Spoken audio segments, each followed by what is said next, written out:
Sorry for the delay. We had some technical difficulties. I think we're up and running now. In the event we do have any problems, I just want the viewing audience to know that we will revisit the Kerry project if we have any problems once the audio is fixed.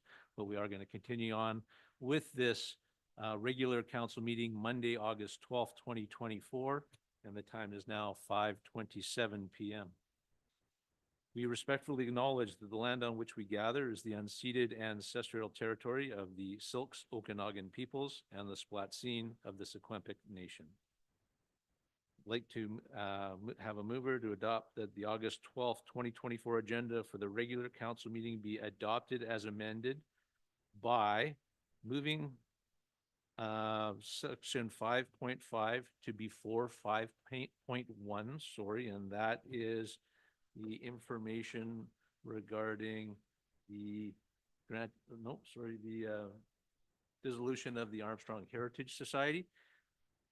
Mrs. Gamble has provided with enough of her time, so we'll move that to the front of the agenda. And also adding addition 5.9 to the subdivision approving officer vote. Can I have a mover for the changes? Thank you, Councillor Todd. Seconder? Councillor Nietzsche, thank you very much. And now move that the July 15th, 2024 minutes of the City of Armstrong regular council meeting be adopted. May I have a mover? Councillor Wayner, thank you. Councillor Valstar, thank you. All those in favor? And that'll be carried. We will start with departmental updates. And since I don't have my regular help tonight, I am going to call on Philippa, please. Thank you very much. Good evening, Council. Welcome back. It's been a few weeks.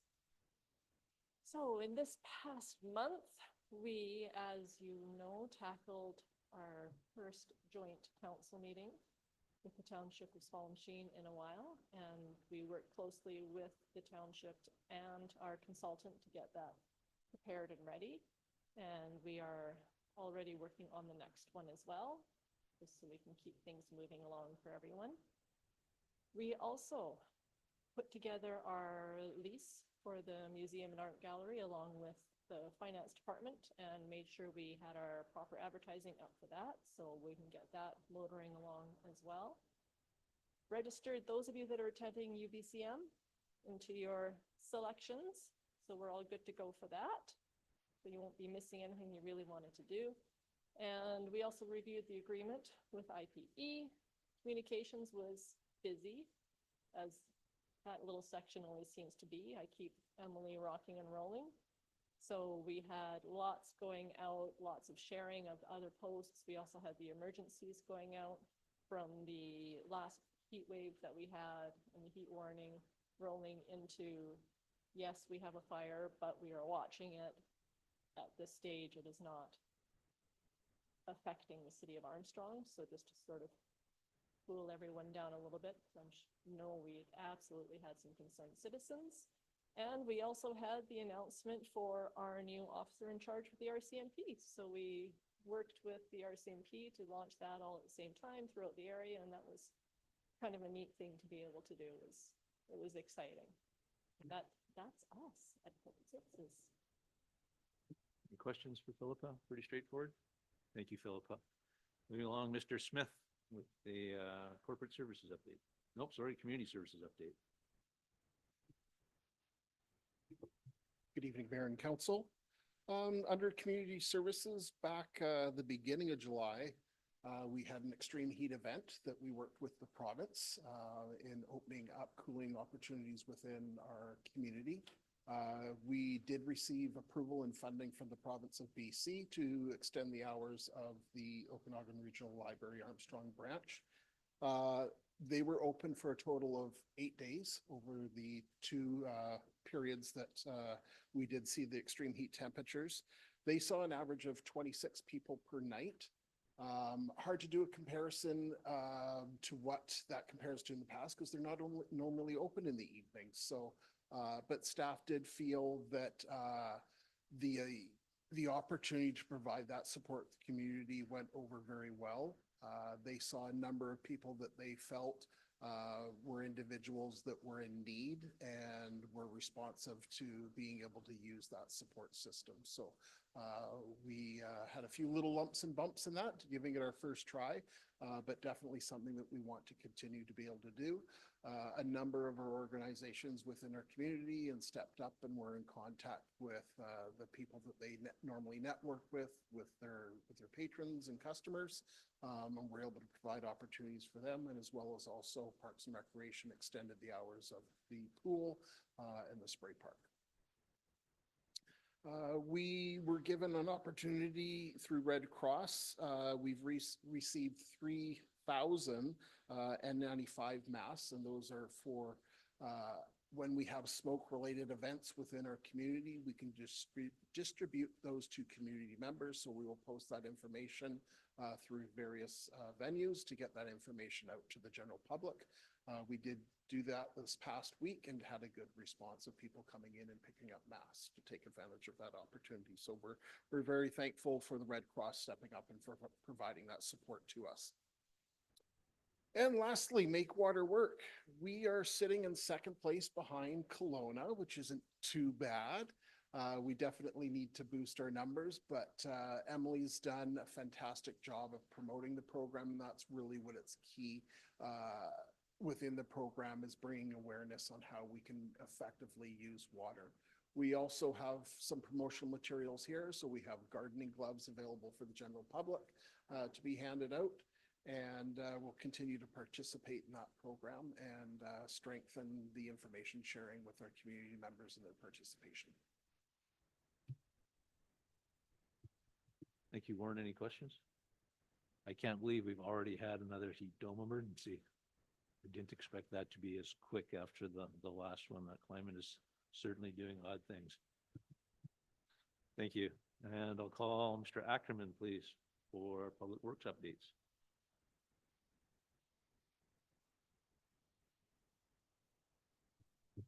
Good evening, thank you.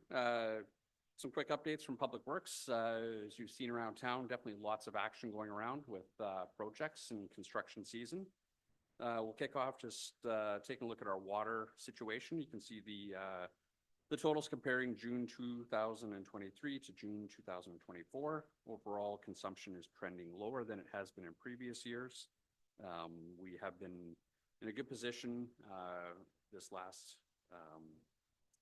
period with relying on our fire hall well at 0%, PV well at 1%, and the majority of our water coming from Fortune Creek. We're currently still listed as level 3 in the provincial drought rating, so that keeps us at our current conservation levels of 3 days a week for the public, and we've been having some good compliance with that so far. Silver Star Lakes are still currently at full pool. We've actually just opened up the flows out of the lake a little bit more on Friday afternoon, so we're just continuing to monitor that, and we'll continue to supplement there. Thomas Hayes Reservoir is getting down to 35% capacity. I would say we're probably in the last 2 weeks of our spray irrigation program for farmers, so we've been letting them know that that will be starting to come to an end, and we'll get the reservoirs down so we have that capacity to take our sanitary flows over the winter months. Okanagan Sanitary Trunk project, the tie-in's completed to the new line on July 30th, and that line is now handling all the sanitary flows coming down from south of Rosedale up by the golf course. That transition went well.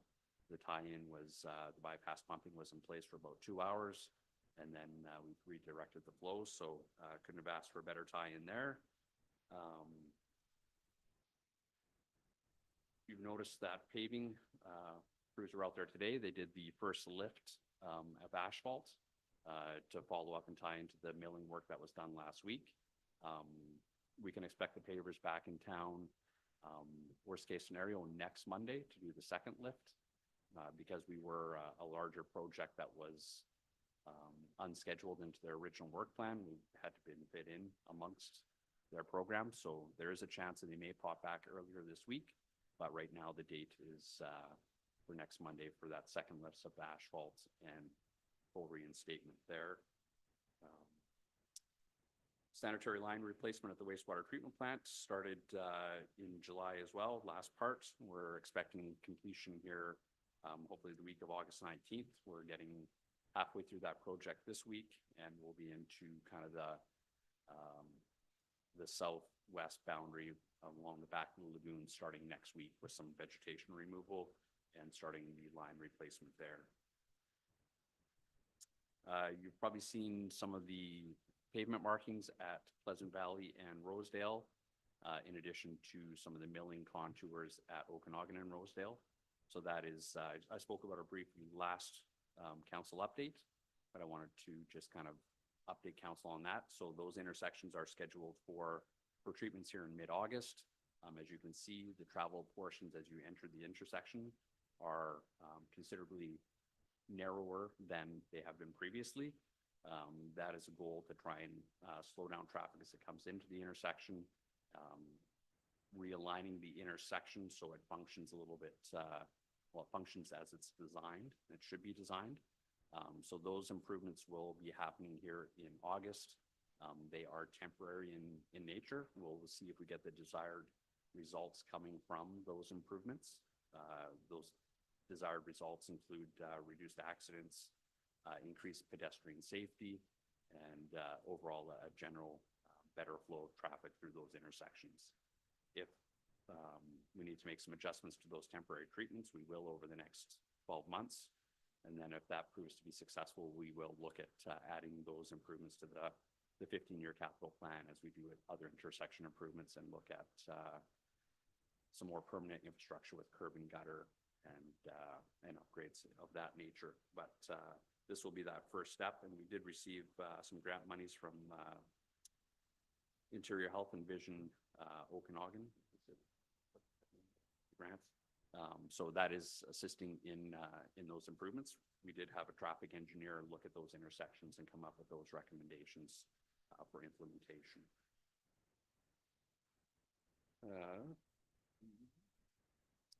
Our Cure-in-Place pipe program has been awarded to Superior City Services out of Surrey.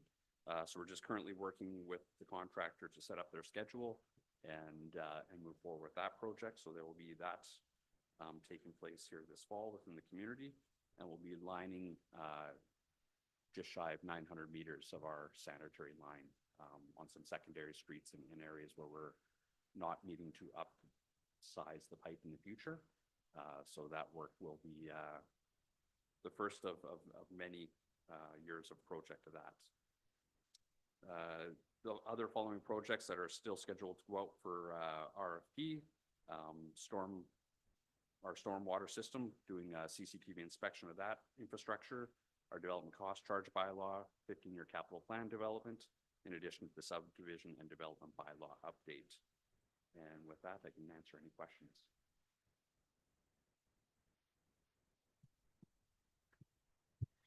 Thanks, Brad.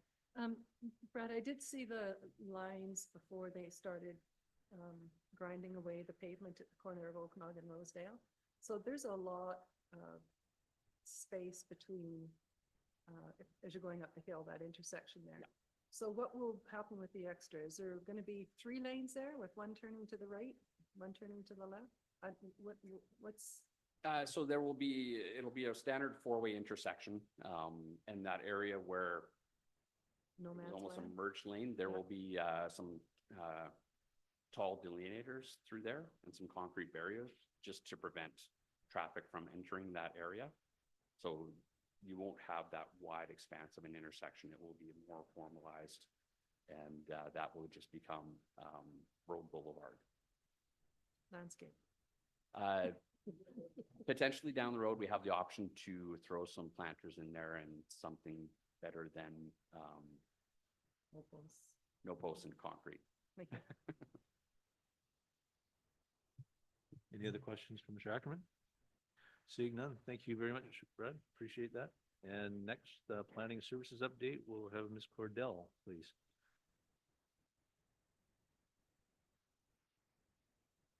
Thank you, Your Worship. My update's pretty short. We've just been, for one thing, I've been the only one in planning for a while. So people have been going on vacation and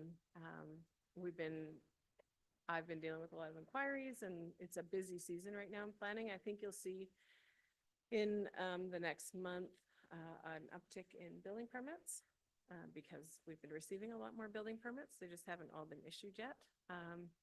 Just working on the OCP, the carry progress, and then of course continue to work on the complete communities. It's going to be interesting to see. I think we're seeing that first kind of interest in the new zoning bylaw. And so it'll be interesting to see how that translates into our community. That's all I have. No questions again? Thank you, Ms. Cordell. Appreciate that. I know we'll see you lots up here tonight. Moving on to section 5, the presentation reports. As stated earlier, we're going to move to 5.5. Call on Ms. Felker to have a discussion regarding the heritage, grant and aid policy for the heritage designated buildings. Jenny, in the online there? Yeah, I can. Hopefully you guys can hear me. So I'm here to talk about the dissolution of the Armstrong Heritage Society and the impacts on the city of Armstrong. So the Heritage Society was established in 2003 to promote the preservation, maintenance, and restoration of heritage designated buildings within the city. The society currently consists of 2 City of Armstrong members and 2 public members who are now wishing to retire. So after discussion with staff, it was determined that the best course forward would be for the society to dissolve and with the city to continue the support of the designated homes. The city will inherit the remaining funds and create a grant and aid policy that mirrors the current requirements of the Heritage Society. We'll keep the society funds in trust and first use these funds to when any of the requests come forward. And then once these funds are depleted, the city will be asked to take them out of taxation. So our proposal is to create a new grant and aid policy today. It's a part of the recommendation. Staff, what we're seeing is really a secondary grant and aid policy, so it will mirror the current one that we have. It will have the same deadline application dates, and they'll all come forward to council at the same time. But we want to have a separate policy because it will have separate criteria and only apply for the designated homes. So the society, we met with the society on July 22nd, and both parties are very supportive of this plan. And once council gives approval tonight, the society will be meeting next week to pass all of the appropriate resolutions to dissolve. One thing I wanted to point out is that the city would like to really extend a sincere thank you to the public members of the society, Jessie Ann Gamble, who is in the audience tonight, and Ken Huxley. Their dedication to the Armstrong Heritage Society and the city of Armstrong has been enormous. So the recommendation is that the city of Armstrong create a grant and aid policy for heritage designated buildings, and that the remaining funds held by the Armstrong Heritage Society be accepted by the city of Armstrong and used for the heritage promotion purposes as set out in the Armstrong Heritage Society's constitution. Thank you very much, Janine. They have a mover. Councillor Bellstar, seconder, Councillor Todd. Any question? Seeing none, I will call the vote. Oh, sorry, Councillor Felici. Your worship, I don't necessarily have any questions. I do want to make some comments though. So I was fortunate enough to be on council in 2003 when we established the Heritage Society.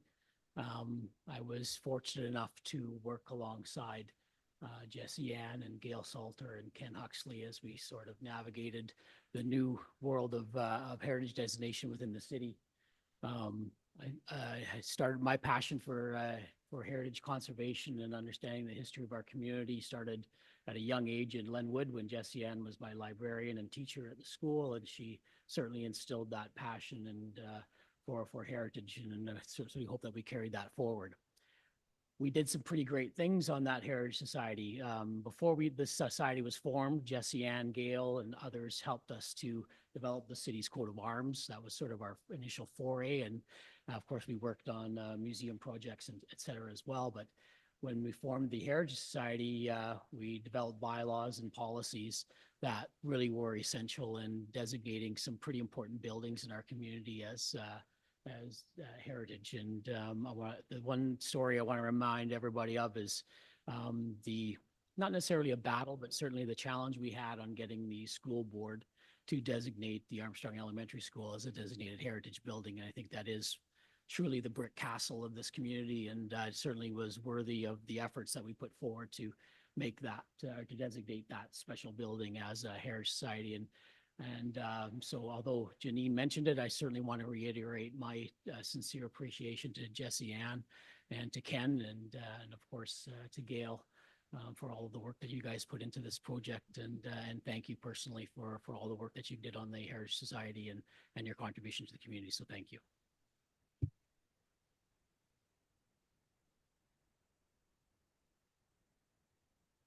Thank you for that, Councilor Nietzsche. Greatly appreciated everybody involved in projects that have sustained Armstrong and brought us into the future. Certainly need lots and lots of recognition. Thank you. And having said that, we'll call the vote. All those in favor? And that will be carried unanimously. Thank you, Jessica.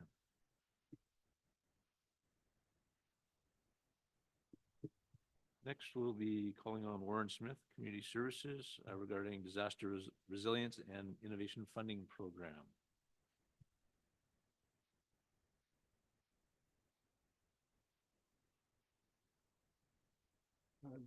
Wanted to bring forward a resolution or a recommendation to council tonight. This is based on the Disaster Resiliency and Innovation Funding Program. This is a 100% funded program through the province, and it's hopefully an opportunity for the city of Armstrong to continue to build capacity of its hazard and risk and vulnerability assessment that we are required to hold and have in place for our community. As changes came forward through this past year, we were aware that those changes were going to come forward with the Emergency Act. We did have our HRVA in place as of 2016, but even if we look around us now, we can see that things are changing within our community. And that's specifically based on looking at climate change and the changes that we've seen within our community due to flooding, due to extreme heat, due to wildfires, and they all seem to be, and drought as well, and they all seem to compound on top of each other. So this funding opportunity is really to capitalize on bringing forward opportunities for our community to recognize and identify what those risks are, and to look at mitigation opportunities to eliminate or reduce those risks. As I said, it's 100% funded. There's up to $400,000 available for us. We're estimating to bring someone in to complete our HRVA. It's estimated at this time to be approximately $70,000. The city has submitted an expression of interest to ensure that we are in and ahead of the game of other communities that are potentially going to be applying to start working with the individuals that are supporting this program. So the recommendation is that an application for Disaster Resiliency and Innovation Funding Program be supported by Mayor and Council. Thank you, Mr. Smith. That'll be moved by Councilor Wayner, second by Councilor Valstar. Was there any questions for Mr. Smith? Well explained. Thank you very much. We'll call the question. All those in favor? Carried unanimously. Thank you. And Ms. Cordell, 5.2, Planning Department Zoning Map Update.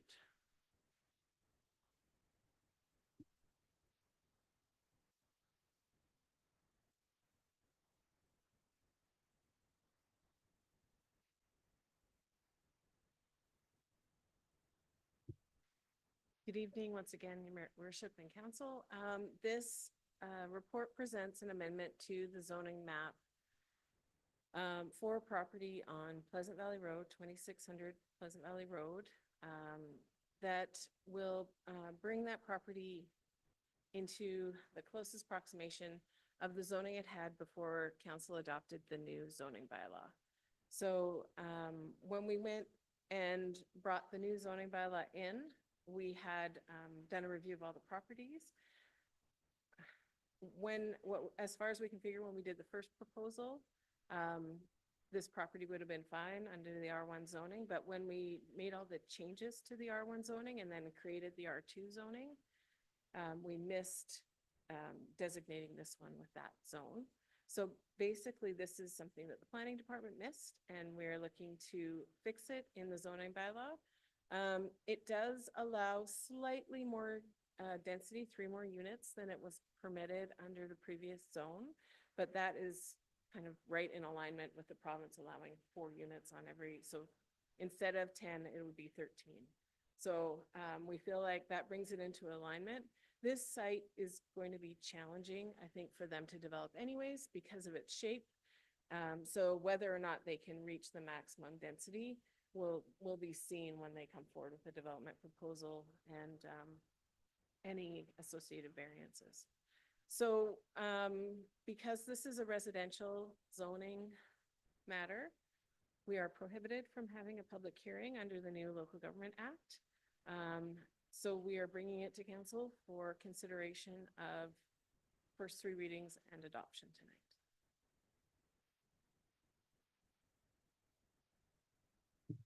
We, Do you want me to read the we'll get resolution? we'll get the resolution, then we'll have a discussion. Thank you. Sure. Okay. So my recommendation tonight is that zoning amendment bylaw number 1928, 2024 to amend Schedule A of zoning bylaw number 1921 from residential medium density R1 to residential medium to high density R2 for 2600 Pleasant Valley Road, legally described as LOCC Plan KAP 4753, be given first, second, and third reading. And then number 2 is that zoning bylaw amendment number 1928, 2024 be adopted. Thank you, Ms. Cordell. So for recommendation number 1, can I have a mover? Councillor Todd, seconder Councillor Wayner. Any discussion on that? So I just want to ensure that that will come back to us. I do recall discussion by a previous council, but the lot is very narrow and there was all sorts of parking use and stuff like that. So it will come back to us for any variances at that point in time, I presume.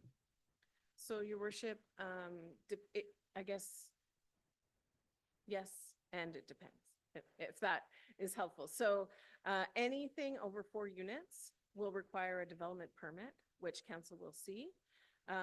We do have some allowances for variances that have been designated to our CAO.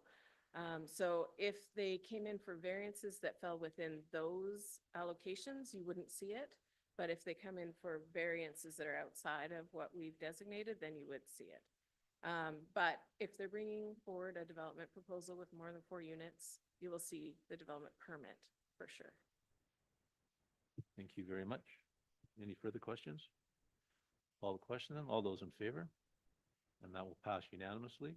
And that will be the first, second, and third reading. And now that the zoning amendment bylaw 1920-24 be adopted. Councillor Nietzsche and second by Councillor Valstar.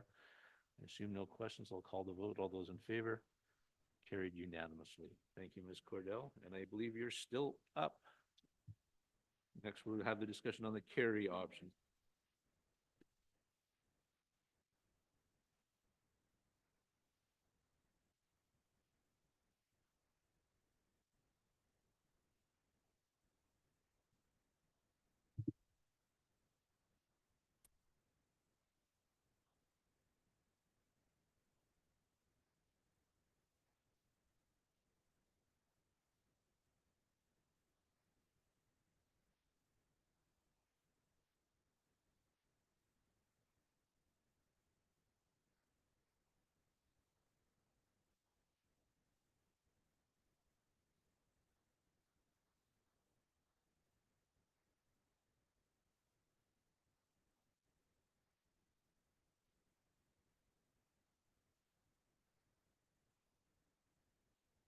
Haven't had my microphone on. I apologize.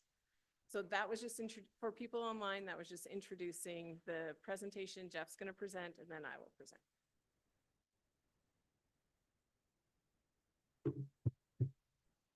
Good afternoon, everyone. Yes, so my team has prepared 2 options to look at tonight for Pleasant Valley Boulevard North in the north end of downtown. So we will look at the first option, which is option A. So what we're looking at here is an option that includes parallel parking on the north and south sides of the road. What we've done since the last iteration was shown before council was to add in a bit more information about how we would be providing trees, landscaping areas, benches, and other public amenities to kind of show how that space could look in the ultimate configuration. So at the top side, we have some of the parking spaces. On the bottom side, we have some renderings of a closer detail of the parking spaces and kind of a section through the road to show what it could look like with landscaping both sides, some crosswalks and pedestrian seating areas. One thing to reiterate with these drawings is that these are not detailed design drawings. These are conceptual renderings, and that we're trying to present this information so the council can see these options and kind of get an understanding of what these would look like towards construction, but that we would still have to go through full detailed design, topographic survey of the area, doing additional reviews with our transportation engineers for all the vehicle movements, incorporating all that information while working with city staff before we'd actually bring anything through to a construction-ready design. So a few things to point out on, I guess on this slide, parking spaces in the parallel parking option, those are just shy of 3 meters wide. They're about 7 meters long, which is comparable to parking spaces that you would find in City of Vernon, for example. That's how big those ones are. If you're used to parking in Lower Mainland, those ones seem smaller. It's because they are. Those ones are about a half meter narrower and potentially the same amount shorter. So they are not as big as these ones. These are actually slightly larger. I did a little bit of research on some of the vehicles. F-350 could be somewhere between 5.9 meters and 6.4 meters. So it depends what kind of vehicle you'd be bringing to these parking areas. Long box crew cab could be a little bit large for some of these spaces. But these are sort of the typical standard that we would see for parallel parking stalls. One of the items that was brought to my attention was just that if we didn't paint lines on the pavement, you could accommodate larger vehicles if they're not overlapping those lines, but it could result in less efficient parking if people are parking sort of all over the place. But you can imagine that if you're in a stall at the front of the bay or at the back of the bay, you could potentially have more of your vehicle in there. Stalls in the middle, in some of those pockets, they might be a little tighter if you have a vehicle on the other side of you. This option overall achieves parking parity with what's out there currently. So we have no net loss of parking stalls on this option. Any questions about just the information we're showing on the screen now?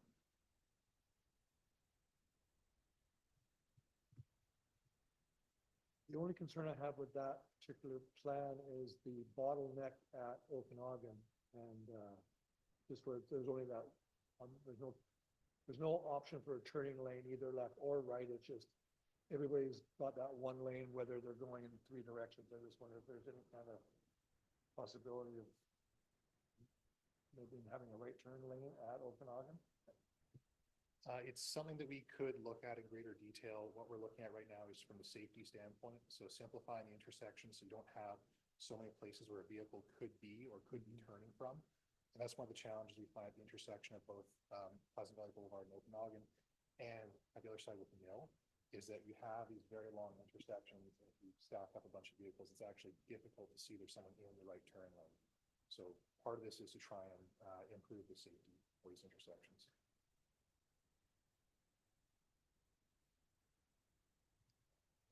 Comments before we move on to some of the additional renderings? Yeah. So just to confirm, you said it's just shy of 3 meters for the width, 2.95. 2.95. Okay, I just wanted to clarify that. Since we have some of you we got, I'm assuming tonight, you want to just, can we do that rendering of this design before we move on to the second one? Yep. Thank you.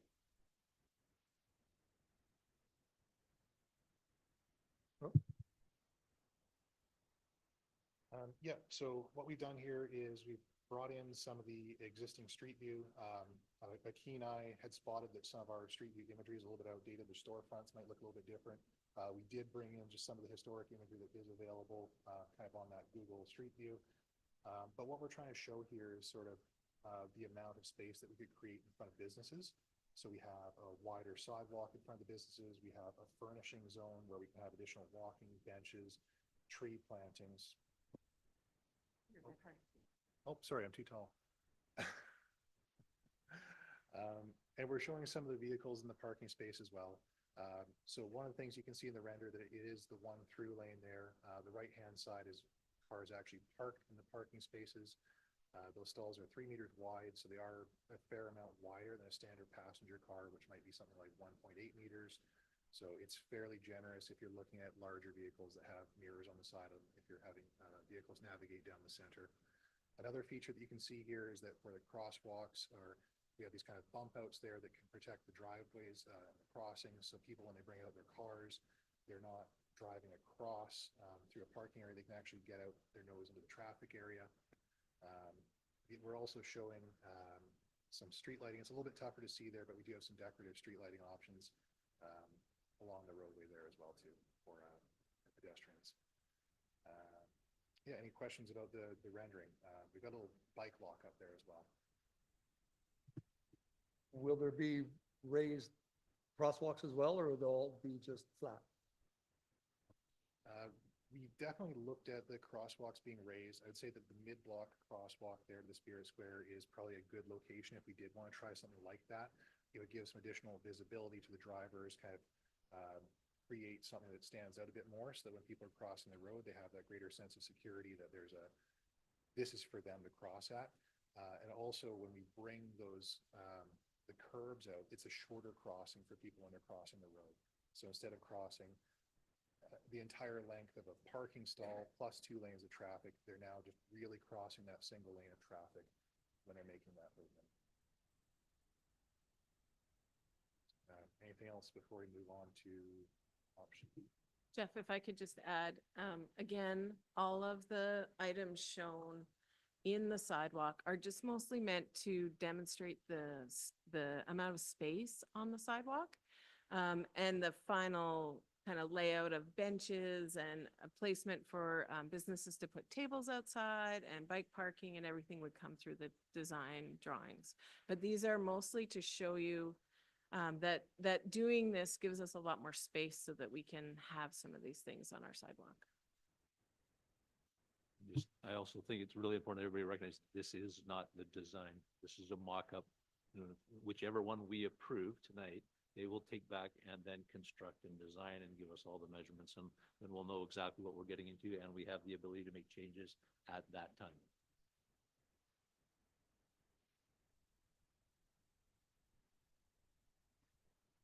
Yeah, so I guess if there is no, well, I guess one other thing to point out, sorry, before I move on. With this option, we do have a lot of space on the south side of the road where you could park a longer vehicle in there if needed. So if there was a need to have designated loading areas where between certain hours you could have longer vehicles, this option could be more accommodating than one which uses angle stalls. So I will kind of speak to that here once we look at the option with the angle stalls, we can kind of see where there are a bit more or a few more limitations there for those vehicles to access the area. Okay, we're on the next one. And this is what we're calling option B. So option B preserves angled parking on Pleasant Valley Boulevard North. With this option, we are looking at a, sorry, my computer screen turned off here.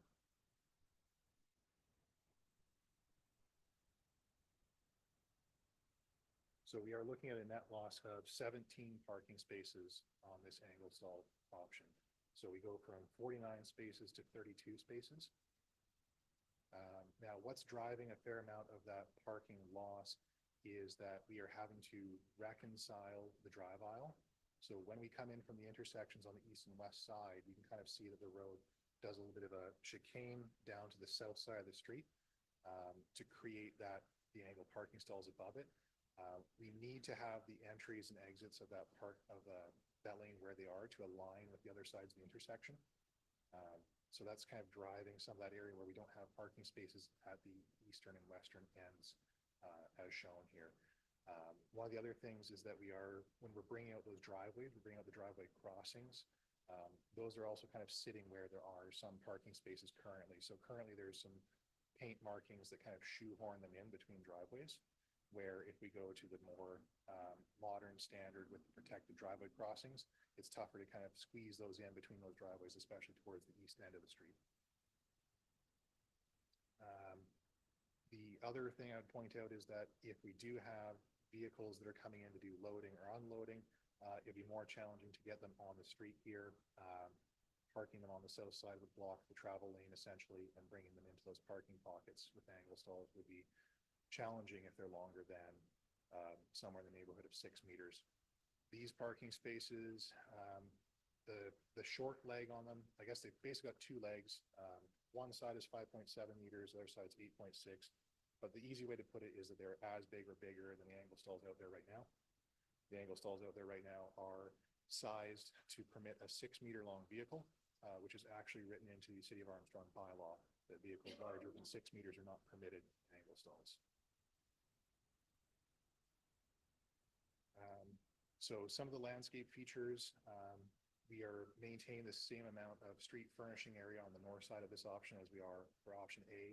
So essentially you get the same kind of sidewalk space, you get the same kind of street furnishing space on the north side of the road as we would with the previous option. But what you're seeing is less parking overall, just because we have to have everything kind of shifted down to the south. What else? And yeah, landscaping, I mean, you can get a similar number of trees in here, you can get a similar number of benches. It does kind of create at the western end there, sort of a nice parquet sort of feature at the end there, with that additional space being put towards that use. But at the same time, it does just, basically it's giving up parking spaces to get more of these public spaces. I think we can, unless there's questions on this one, we could maybe move down to the three-dimensional render.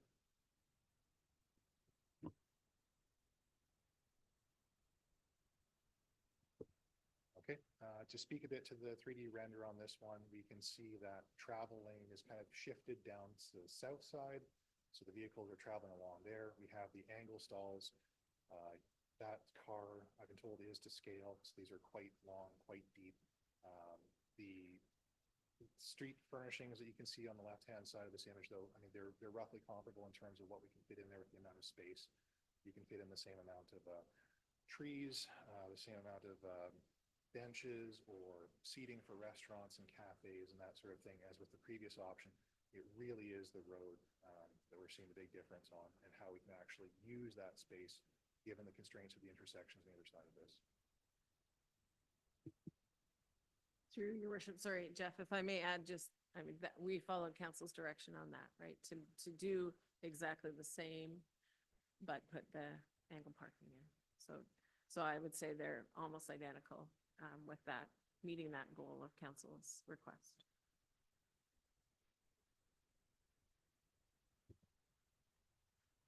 Yeah, so I guess any questions from council about this option? Just kind of a callback to option A and this one. The road width from the back of the angle parking stall to the curb on the angle parking is how many meters? 4.25. And then with the parallel parking on both sides, what's the road width? 4.25. Okay, thank you. Been a little remiss. I have Councillor Drapla online. Did you have any comment, Councillor Drapla? Not at this time. Thank you. Thank you. Anybody else? Seeing nothing, I guess we're moving on.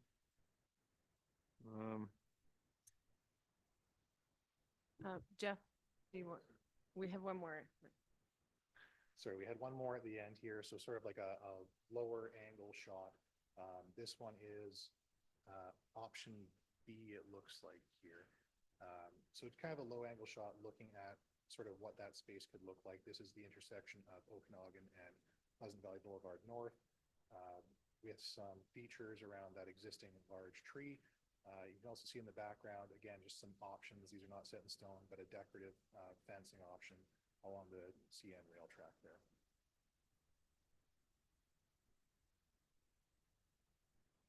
Thank you, Jeff. Lori, could I trouble you to read out these motions for me? Actually, your worship, I have a short presentation. Oh, sorry. Thank you. Okay. I'll bring it up on the screen and come right up.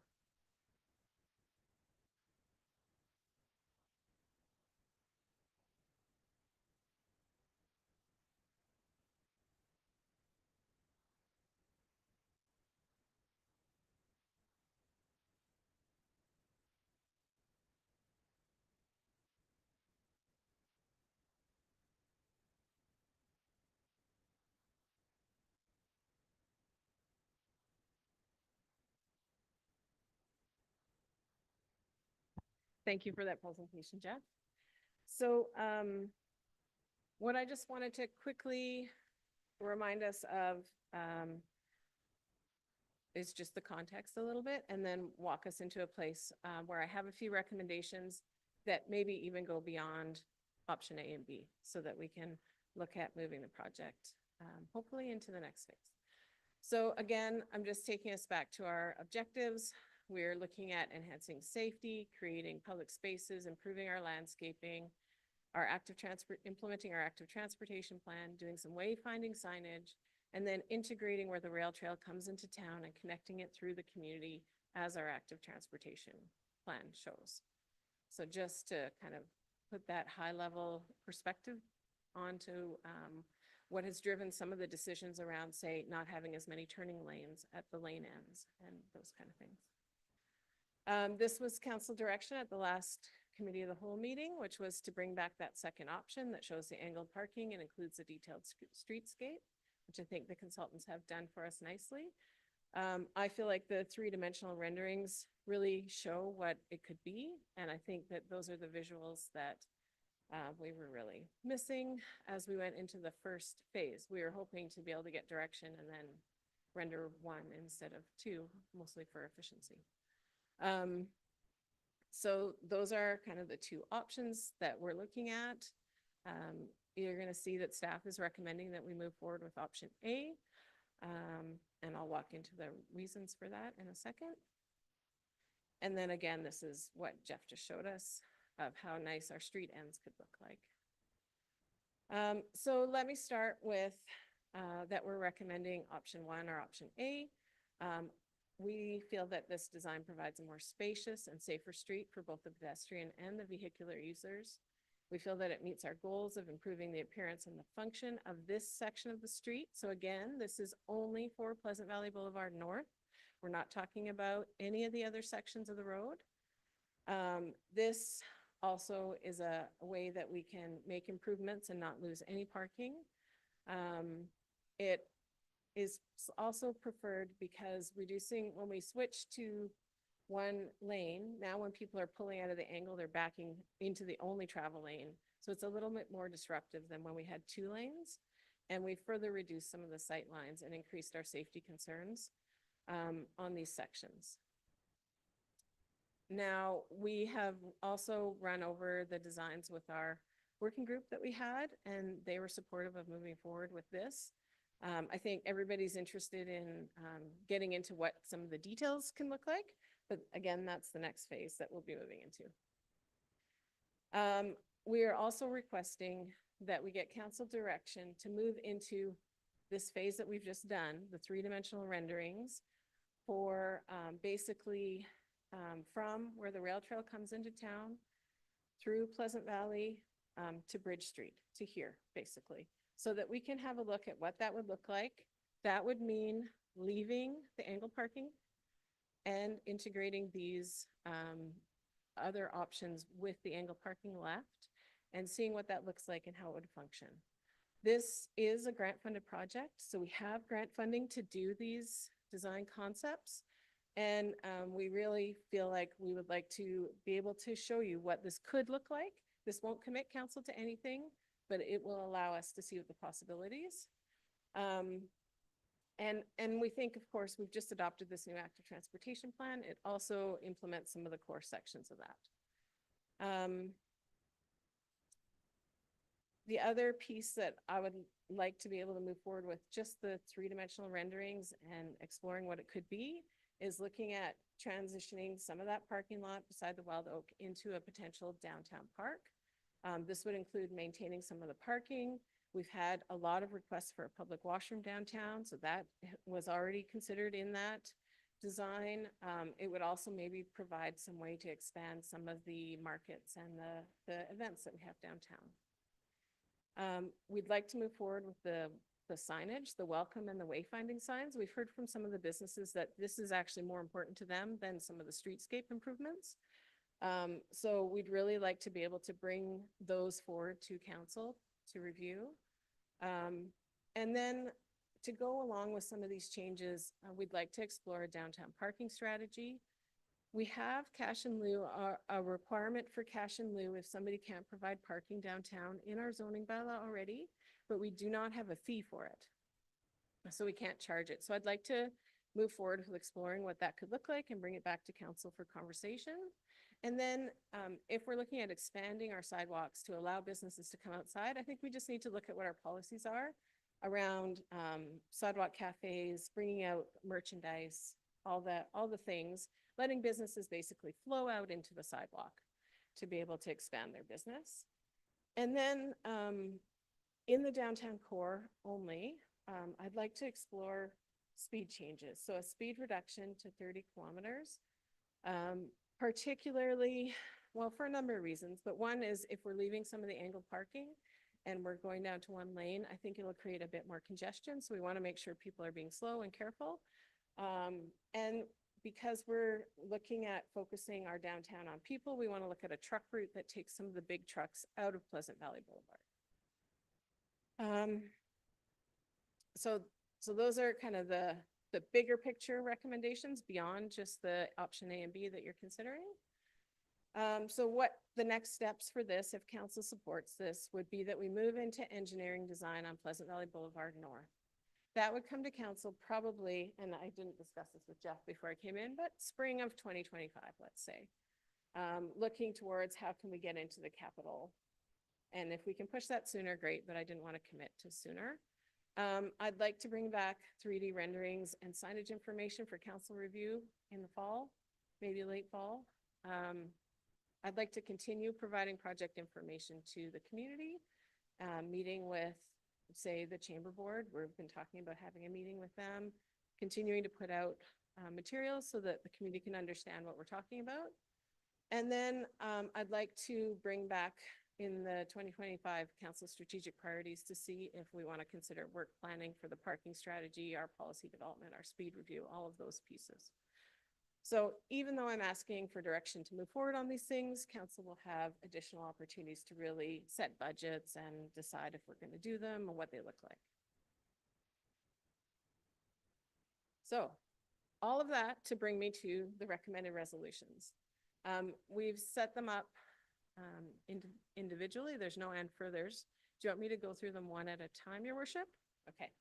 So recommendation number 1 is that option A for Pleasant Valley Boulevard North be approved to move into the detailed design phase, with the detailed design on the boulevard, sidewalks, and site furniture being brought forward for council consideration. Moved by Councillor Wayner, seconded. Councillor Todd, thank you. Open for discussion. Councillor Wayner? Start with Laura. I'm really glad we had the opportunity to see both options. I think that really brought things together in my mind. Had a lot of concerns at first about the angled parking versus the parallel parking, but I can see a lot of what staff was trying to convey as far as their concerns when I could see the two drawings beside each other. Ultimately, as I suspected, there's more parking with the parallel parking than there was with the angled parking. That was a chief concern for many of the residents. Safety, all the reports that I've read, plus and minuses to both, but ultimately the parallel parking is a safer option. So for me, thinking in terms of what the businesses wanted as far as the vibrancy and the opportunity to have things like the Twilight Market in an open space, to me, I can see that better with the two drawings, the comparison, and I visualize good opportunities in both, but probably better opportunities in the parallel parking. So for me, I can support that. Thank you, Councillor Wayner. Councillor Belster? Thank you very much. So I've asked lots of questions about measurements, and my sons and I went out on the weekend and we went and measured a bunch of stuff to see what we like. And I am so happy to hear that it's 2.95 meters for the width of the stall and 4.25 meters for the width of the road. Like I said, I was letting you guys know that I was scared of the roads closing in and us having this narrow pathway through our city that I didn't much like. I am very comfortable with these numbers, and I feel like it took a lot for us to get to where we're at right now, but I'm comfortable moving forward with this. Councillor Ballard? Well, I guess you all get a chance to talk, so. So there's been a lot of discussion and a lot of back and forth, a lot of extra questions and details. And this has been going on almost a year since we started our walkabouts. Right from the start, it was an open and public conversation that public was invited to nearly all the way, including downtown walkabouts, open houses at City Hall, surveys, and also the public meeting at Spirit Square. And each one of those conversations sort of carried us into different ways and trying to find us to narrow into one that we can agree on. So to me, mayor and council are stuck between the not stuck, but we are in the middle of the recommendations from staff and the engineers and the people who do this for a living, that are educated and have not done this for the first time. And the other side is trying to appease the public and making sure that we've listened to what they've had to say and sorted out what the priorities were. So I've kind of decided which way I'm going to go. And I want to say that that we have listened to the public all along. Of course, we've listened to the staff. We can't get away from that. But we've listened to the public all the way along, and not just listened, but heard their concerns. And front and center, probably 60%, 70% of the concerns has been losing traffic, parking. So that makes a big difference in my decision of whether to go for parallel parking or for angle parking. That, as well as hearing from other experts like the RCMP and the transportation study, that angle parking has risks. Maybe we haven't had much of a risk in Armstrong, but there are risks. And I've also heard that people aren't crazy about parallel parking, but in reality, if they have a driver's license, that's part of having a driver's license. And if people have some mobility issues and can't see over their shoulders or whatever, there's other places to park different ways. So I'm comfortable at this point to go with option A. Absolutely no loss in parking, which was probably the public's most biggest priority. Another one that I heard several times was no loading zones. If you only have one lane of traffic, how do you have big trucks let their loads be unloaded? And we've solved that with the opportunity for on the south side of the street being able to take up 2 or 3 parking spots if they need be, and that can be done ahead of time and can be marked and saved. The other thing that I think maybe the public didn't understand, which is maybe our fault, but this isn't all going to be done next year, and it will be probably, there's 3-4 major sections to this, and if each one takes a couple years, I think we've had a timeline that's maybe 8 to 10 years if we find funding to do it all. But right now, I've also heard, I saw a post on Facebook today that said, why are you doing any changes? We don't need anything changed downtown. It's just fine the way it is. Well, the other 99.75% of the people have said, you need to fix that street in front of Shepherd's. And so that's infrastructure, that's putting hydro underneath, that's traffic calming, that's a whole bunch of things. So I would say that I would put up an argument about we don't need any changes. I think we do. And this gives us an opportunity for people to enjoy the downtown with the wider spaces, come down, meet your friends for coffee and have a little rest. And they say the more that you linger around town, I'm not talking about midnight to 6 in the morning, I'm talking about daytime and into the evening, then people are more likely to go into the stores and support them and bring more people into the area. So you may have decided by now that I'm going to vote in favor of the option A with parallel parking and no loss. Did I have anything else I wanted to say? I guess, just the traffic calming.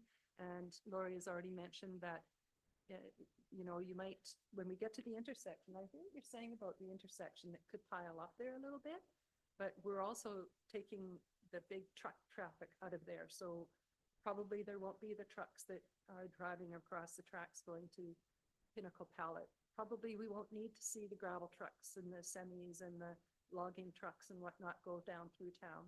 So, you know, the idea is to calm that area down and make it an enjoyable place for merchants to be able to invite more people into shop, not just drive through. So I think that probably covers it, and my time's probably up. And Councillor Michi. Thank you, Your Worship. First of all, Lori, I just want to say to you and to the consultant that this hasn't been an easy project. And I think that you guys have done a commendable job. I think our job as council is to make informed decisions, and you've given us now the options to make those informed decisions. You've given us options to take a look at. You've taken the feedback both from council and from the public and adopted those into the design that we have in front of us right now. So I'm really thankful and appreciative of that effort. For me, I tend to agree with Councillor Fowler. I think that all of the elements that we've brought forward from both the public and from council's perspective have been addressed here. And what were the objectives of this project were A, to improve safety, B, to improve the vibrancy of our downtown and the aesthetics of the downtown, fix the actual assets that we have there in our sidewalks and our roads and make them not so speed bumpy as they are right now. And I think that we've captured that on there, all within the specter of the issue of parking, and you've done a good job to ensure that we have no net loss of parking. And so I'm certainly am appreciative of the efforts, and I certainly will be supporting option A moving forward. It is an exercise in change. Change happens in this world. We have to get used to it.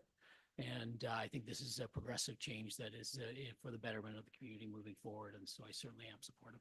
Thank you.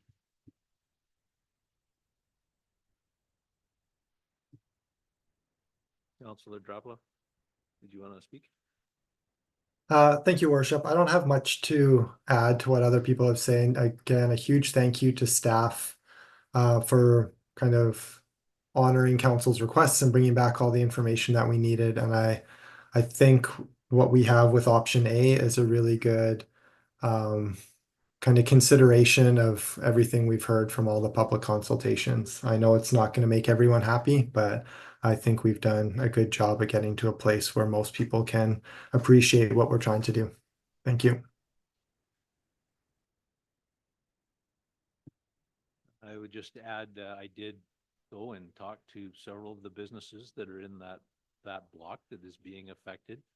And their greatest concern was fix the road. We don't care about anything else. Everybody supported the option A with the most parking. That's one of the things that they wanted. And they love the ideas and the concepts. Yes, I agree, there's going to be naysayers. But the people that live here and work there support, by the sounds of it to me, that option A, and I will vote in support of it. There's no further comments. I'll call the vote. All those in favor? Carried unanimously. Thank you, Lori, for the hard work on that, and I'll let you present the next three. Thank you, Your Worship and Council. So recommendation number 2 is that Pleasant Valley Road, both section, Pleasant Valley Boulevard South, and the downtown park move into conceptual design phase with 3-dimensional renderings brought back for council consideration. Moved by Councillor Nietzsche, seconded by Councillor Weiner. Any questions? Councillor Nietzsche. Thank you, Your Worship. Lori, I just noted in the communications portion of your report, you mentioned in here reestablishing the current focus group, or a working group.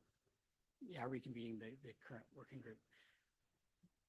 One suggestion that I might have is that as we move forward into the next phases of that, is that we perhaps consider expanding that working group a little bit to include a few business owners from downtown, so that we can get their feedback and their perspective. And so my recommendation is that we would at least give some direction to staff to expand that by maybe 3 or 4 people from businesses downtown. I have some ideas for you for people that might be interested in helping out with providing that feedback. But I think it would just help to get a little bit more of a perspective from vested owners of businesses downtown. That would be my only suggestion. Anything further? Councillor Todd. Perhaps I misheard, but when you were talking about the Pleasant Valley Road segment, it said continue to keep the parallel parking. That meant keep the angle parking? If I said that, that was a mistake. I meant keep the angle parking. Because it yes. says parallel it's just a typo, right? Oh, yes, I apologize. Okay, Yeah, perfect. keep the angle, parking. yeah, Okay, on perfect. both Thank you. sections.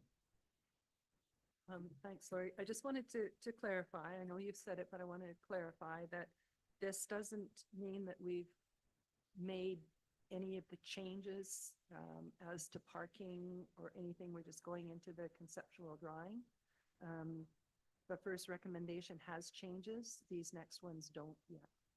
Just want to make sure that people understand that. That's correct. So this recommendation speaks to connecting basically the rail trail to the Taylor Van Diest Trail. So bringing that multi-use path through town, which is part of our active transportation plan.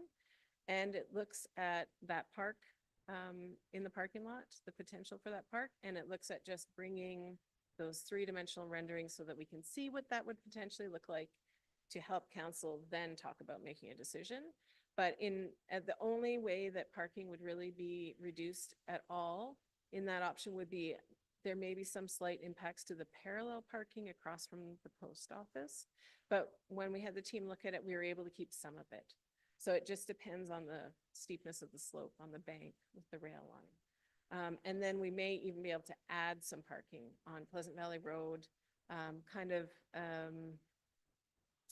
near Signal Collision and in that section. So we may even be able to get some additional parking in there, but we aren't making any changes. This would just be bringing pretty drawings to show you what it looks like so you can have the information you need to make decisions. Councillor Nietzsche. Yeah, thank you, Richard. I think that's the key word here, is that this is conceptual design planning. And so we're not making any decisions on final or anything like that at this point. Seeing no further questions. Councillor Drop, are you okay?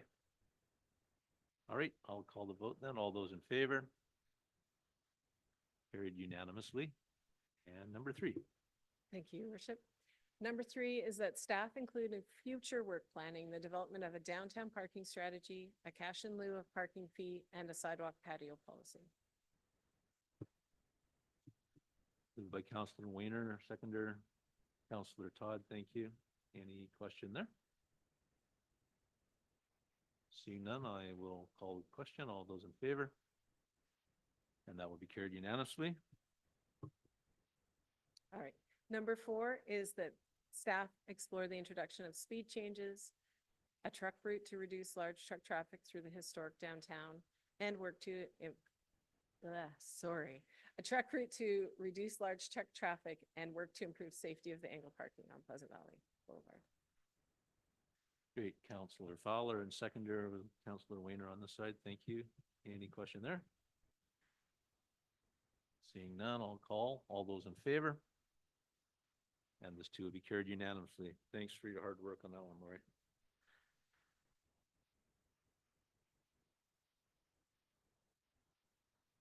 Thank you. I just was wondering if you wanted to make a resolution providing that direction to staff. Through your worship to Councillor Nietzsche. If we want to make it more formal, we can. We don't need to. I think the direction is fine. I think, and I can provide that information to you offline. And next we're moving on to item 5.4, Janine with the permissive tax exemptions. Janine, are you online somewhere? Yeah, I'm here. Okay, so the first thing up this evening for me is bylaw 1929 for permissive tax exemptions. So under section 224 of the community charter, council can exempt land or improvements from taxation. We are achieving one of our strategic objectives with this bylaw this evening. So that's great. So the current exemption bylaws that are set to expire the end of this year, and we're required to have a new bylaw going into 2025, but we have to have it to BC assessment by the end of October this year. So it's important to get it done sooner rather than later. So council did update our policy on May 15th. Staff contacted all of the previous holders of exemptions, and we also put an ad out to the public to see if there was anybody else interested. So we did receive 28 applications, of which only one was new, which was for the museum. Staff have reviewed all of the applications in detail. We ensured completeness and eligibility with the policy. And through all of that work and effort on everybody's behalf, we're only proposing 2 changes to the exemptions from the previous bylaw to the new bylaw. So the first change is the addition to the museum. It really is a housekeeping a change here. So when we were reviewing the lease of the museum, it states that they're responsible for property taxes. So the fact that there's that clause in the lease, it then turns the property taxable and then makes them eligible for an exemption. So really, it's just to make sure that we're treating it properly and ensuring that it's in line with all of our other city-owned properties that are leased. The other change that we are proposing tonight is the exemption for the Royal Canadian Legion and their Class 6 assessment, which is the business assessment. So the policy that we updated earlier this year states that organizations that provide liquor and/or meal services as its primary function may be considered for either a partial or for no exemption. So when looking at their financial documents, it was found that in 2023, 51% of their income came from catering and liquor sales. And in 2024 budget, their lounge sales is expected to be, the gross profit is 54% and 36% from catering. So since this property does have 2 different assessment classes, we're proposing a mixed exemption. So the proposal is to reduce the exemption on the business class, the class 6, from 100 to 25%, but there'll be no change in the not-for-profit assessment, which is the class 8. So that will continue to receive 100% exemption. So for financial considerations, there is a breakdown attached of approximately how much municipal tax would be exempted. It's just over $106,000. That's not including obviously all of the other requisitions that those levies are spread throughout the rest of the tax base. For communications, we are required, once the bylaw has received 3 readings, we are required to advertise and the expected exemptions for the 3 years. So we will do that after 3 readings has been received. And then also we'll reach out to each applicant to inform them of their exemption status. So the bylaw, the recommendation is that the City of Armstrong 2025 to 2028 permissive tax exemption bylaw number 1929, 2024 be read a first, second, and third time. Thank you, Janine. Do we have a mover? Moved by Councilor Wayner, seconder.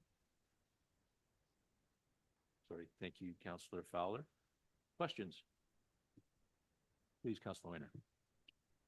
Good evening, Janine. I had a couple of just clarification items. I was looking at the just the places of worship, and it was broken down by percentages. And so my interpretation of that is that that was the portion that was for the permissive tax exemption, and the remaining portion was the exemption under the charter, so that the total would be 100%. Is that correct? That's correct. Yes. So the city only provides a partial exemption, and then the charter automatically exempts the place of worship and the land underneath it. So we have to provide the exemption for any of the other property outside of that. Perfect. And along the lines with that, I see that some of them were 20, 30%. I was just trying to figure out, so is that like total square footage of the area plus the area inside the building? Because some of it just, I had a hard time doing the math when I looked at it from Google Earth. just to get a sense of it. Is that, how is that calculated, I guess, is that my question? Yeah, so those numbers are all from BC assessment. So they would review the building plans and everything at the time of assessment, and then they just inform us of as what's the remainder that we need to be exempting. So it's just the physical building and then the land square underneath it. So they're responsible to do all of that calculation. Perfect. That answers it. Excellent. Thank you. With Councillor Todd first. Thank you. Thank you, Councillor Felder. Thank you, Mr. Mayor. Hi, Janine. My question is about the Legion. I think that the $2,500 seems to be a large financial burden to apply to the Legion to take away, if we take away their 100% exemption. I think that the Legion does so much for the community. I think that we could perhaps cut into another break. In this day and age, they're having a hard enough time making ends meet down there. That's just my opinion. Thank you. Sorry, Janine, I can tell that you don't really want to talk very much. You're having trouble, but I was sort of on the same track, but maybe as far as the Legion concerned, a little different. So the estimated for 2025 taxes would be $2,500. I'm just wondering, well, how much were the taxes in 2024?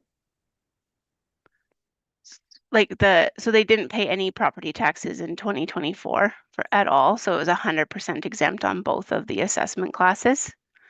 So if the exemption moves to 25% on the business assessment, they would pay the $2,500 to the city. So it seems to me this came up a few years ago, and I'm not sure about that, but so like 22, 23, 24, were they all zero? Yeah, they've been exempt for 2,500. So Yeah. I don't know if there's any other options. Could you give us a multiple choice?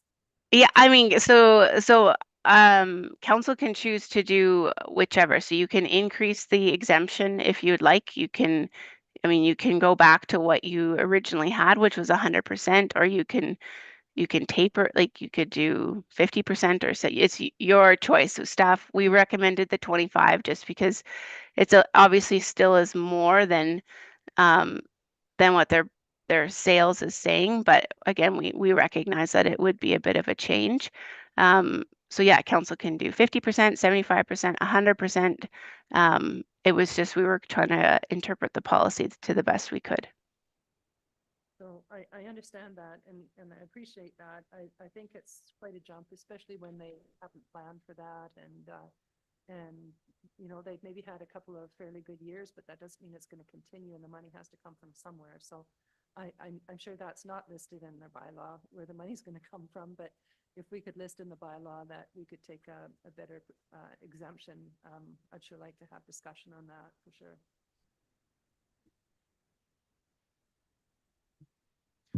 Thank you very much. I am really struggling with raising taxes for a local service group because of what they do in their service group. Right, this is their service group. That's their sales are dependent on what they do in their service group, and I feel like we're raising their taxes because of it. And I can't support that. If anything, I don't know how to go forward with a recommendation to keep what we have been going with the 100%. But I think maybe everyone should speak first and then we'll go down that route.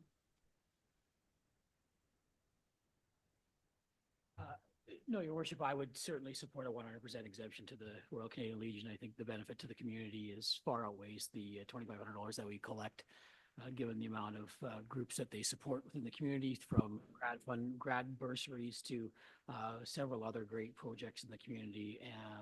I agree with Councillor Val Starr. I think we're punishing them for marketing and actually doing a little bit better with their service group, and then we're just going to tax them for it. It doesn't make sense to me. So I certainly would support any sort of a resolution that would see a 100% exemption to the Royal Canadian Legion. Councillor Fowler? Just one thing I forgot to mention, that I see them advertising for volunteers for all of their functions that they put on during the week. And so, that's another thing you're taxing. Well, it's not direct, but you're taxing for a group that is volunteering all their time. So Yeah, that's my stance. I'm not changing. Councillor Drapo, did you want to get on this? Thank you, Your Worship. Yeah, I agree with those comments. I would support 100% tax exemption for the Legion. Maybe that means that we need to revisit our policy in the future just to look at not-for-profits and how, like, does it really matter to us how they're getting their fundraising, whether that's through food or liquor sales. If they're still a not-for-profit, maybe it doesn't matter in the end, but that might be a topic for another day. But I would support going forward with 100% tax exemption for the Legion. I think council spoken, I actually 100% agree with that. We're just taking a bursary away from a student or stuff from the loan cupboard. I think we're shooting ourselves in the foot by that, and I support the 100% tax exemption. So as far as the motion split, Janine, is it all inclusive or is that just one section? No, it's the bylaw. So what you would do is just you can amend the bylaw on the fly for the 100% class 6 exemption, and then you can read the bylaw as amended. But yeah, Philippa can walk us through that. Your Worship, I would propose an amendment that we grant a 100% exemption to the Royal Canadian Legion as part of the bylaw. We'll show Philippa, I think you have that amendment, seconded by Councillor Todd, and we will call the question. All those in favor? And that's 100% support. Thank you. It's on the amendment. I think we have to vote now on the bylaw as amended. And then to vote on the amended bylaw, does it need to be moved first, please? We have a mover and a seconder, so Okay, this is thank you. basically questioning the main motion now. Thank you. Then all those in favor? Carried unanimously.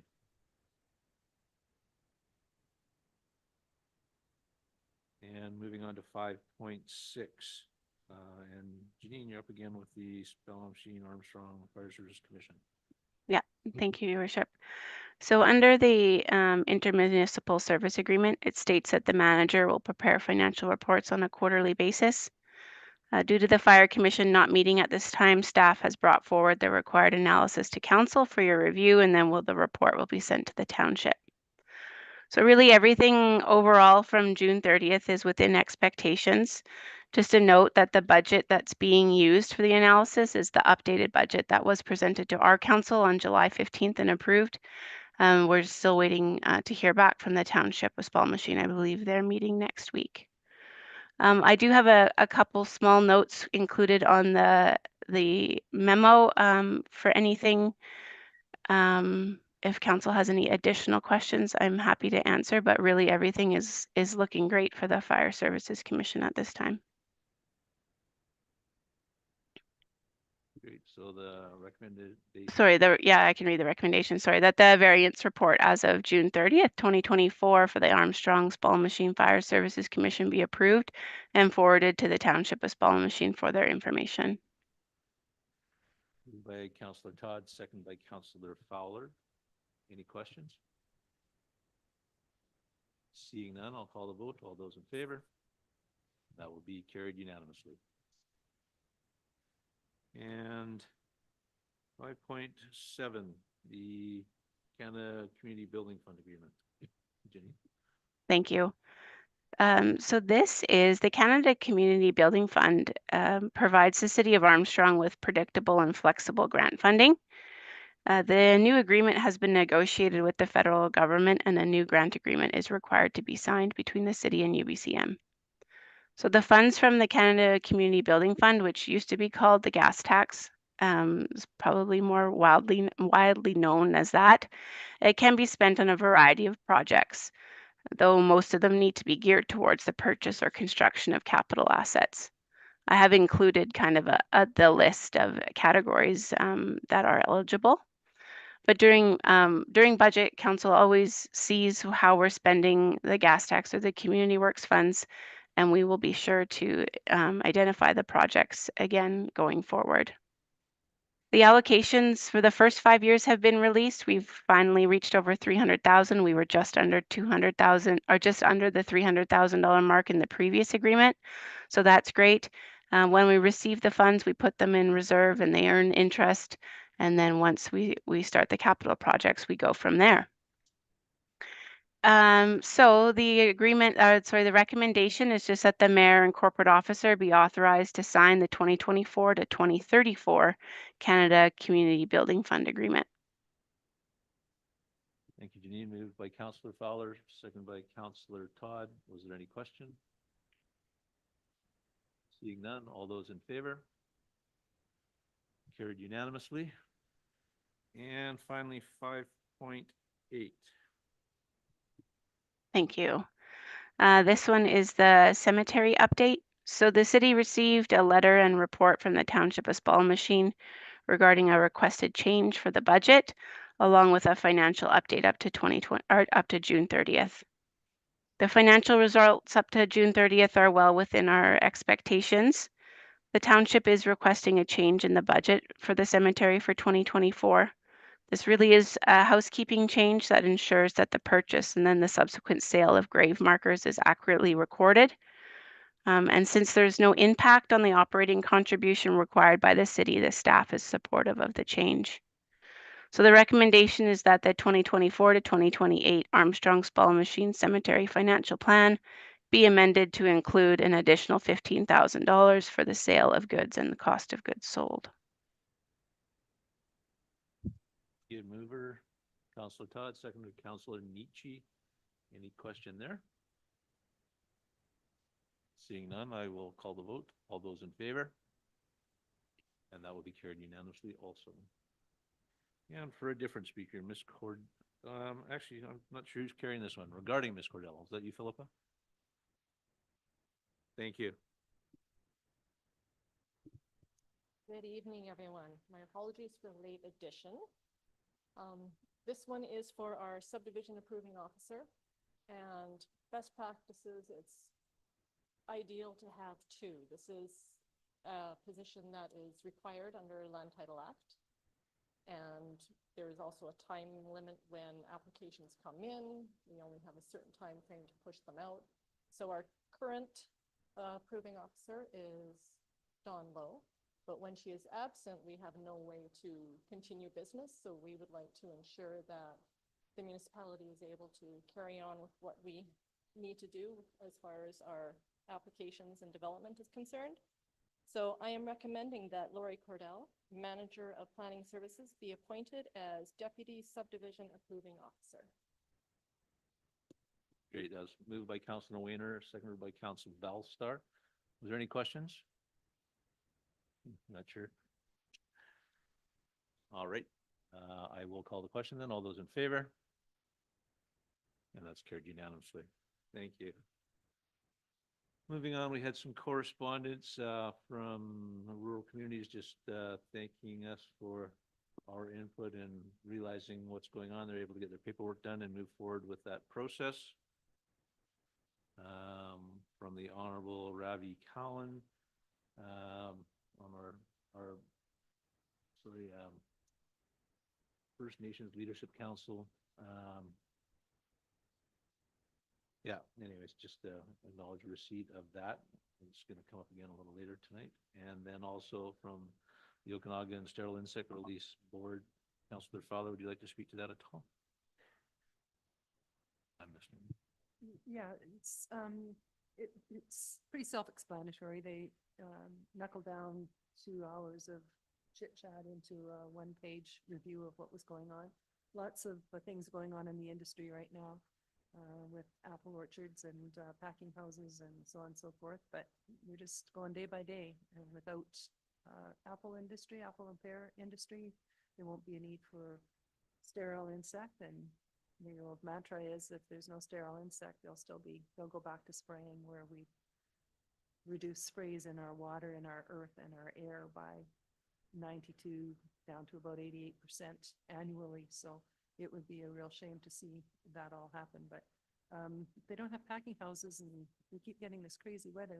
Apples are one of the better crops, and this is the first year in that report. You'll see what's the first year for a few years that there was no loss of acreage. So that was good news, and we'll see what the province does to come forward to help promoting that with the cross subsidies. Thank you, Councillor Feller. I misspoke earlier. The wrong letter opened up on my computer. So from Ravi Cowan, just thanking everybody for participating and getting in their all their paperwork regarding Bill 44. And as we see, they're playing hardball. If we watch the news today with the city of West Vancouver. So I'm glad, Lori, we've got that all done and on its way. And then, sorry, under 7.3, the Union of British Columbia Municipalities, UBCM, seeks member feedback on protocol with First Nation Leadership Council. There is a motion that support be given to the relationship protocol being drafted by UBCM and the First Nation Leadership Council to promote dialogue, build relationships between local government and First Nations, and advance reconciliation and collaboration on specific initiatives. Looking for a mover for that resolution. Councillor Valstar and a seconder. Councillor Fowler. Was there any discussion? Seeing none, I'll call the vote. All those in favor? Thank you. That's carried unanimously. And now moving on to new business. We have the Armstrong Spell Machine Fire Department report. I don't think there's too much. We've received that. We'll call it there. Armstrong Spell Machine Parks and Rec Commission, the minutes are attached. Councilor Nietzsche or Velstar, did you want to make any comment? Apparently not, so that's fine also. And we will be holding another special council meeting on August 22nd. It will be outside the boundaries of Armstrong. So we have a motion that on August 22nd, 2024 at 5 p.m., a special council meeting be held outside of the Armstrong City Hall at the Township of Spalmachine Council Chambers located at 4144 Spalmachine Way, Spalmachine, BC. Moved by Councillor Todd and the seconder by Councillor Valstar. I assume there's no questions. I'll call the vote. All those in favor? And it's carried unanimously. And at this point in time, we are going to move to an in-camera or a closed session. Under the Community Charter 90, Section 1, personal information about an identifiable individual who holds or is being considered for a position of an officer, employee, or agent of the municipality or another position appointed by the municipality. Subsection C, labor relations or other employee relations. Subsection K, negotiations and related discussions respecting the proposed provision of a municipal service that are in the preliminary stages and that in the view of council could reasonably be expected to harm the interests of the municipality if they were held in public. And subsection M, a matter that under another enactment is such that the public may be excluded from a meeting. I will move for a motion to adjourn this meeting. Nope, sorry. Oh, I thought it was all one and the same. So to move in camera, thank you. Councilor Nietzsche, second, Councilor Todd. All those in favor? Carried unanimously, and then move for adjournment. Councilor Nietzsche, Councilor Todd, all those in favor, and that too is carried. We'll take a 5-minute break, guys.